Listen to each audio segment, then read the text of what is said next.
ઓય આ હવારમાં બે ક્યાં ઉપડ્યા?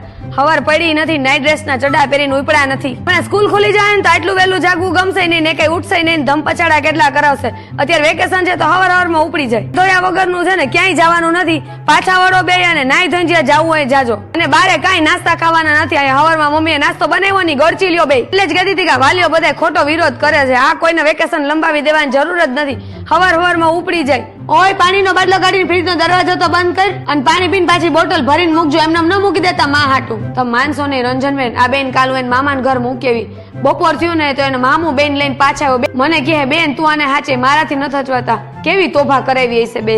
યાં ચડ્યો છે માળીએ, વાંદરા વેડા ખૂટશે નહીં. વાં ચડે ને વાં ચડે, હેઠો ઉતર. યાં માળીએ હું ડાયટું છે કહી દઉં છું તને. જો તું ત્યાંથી પડ્યો ને લાગ્યું ને એટલે તારા પીછડા ખેરી નાખીશ. ઓય તમને કહો ઓલા બેન ઉપરથી ઉતરી આવો તો આપડી અગાસીએ જઈને પાણી ટાંકામાં નાવા પડ્યા છે. બાજુવાળા આયુષીબેન ની અગાસીમાં પાણી જાય છે, કેવા ખારા થાય છે. ઉતારી આવો બેન નીચે અને જરાય દયા ખાતા ને ઉતારીને પુરાઈ દો બેન બાથરૂમમાં. પાણી ઢોર્યું. માને તો ક્યાં વેકેશન છે? વેકેશન તો તમારે બધાને છે, અમારે તો કામ વધાર્યું જ છે. મને તેમાં તો સંગીતા બેન એની ટીચર એના ધ્યાન નથી દેતી. પણ ક્યાંથી દી આના જેવા 3 છે ક્લાસમાં. હું તો હાથ જોડું એની ટીચરને નમન કરું. જ્યારથી વેકેશન પડ્યું હે ને એક દિવસ મને તો વરસ જેવો લાગે છે. ખબર નહીં કઈ વેકેશન ખુલશે.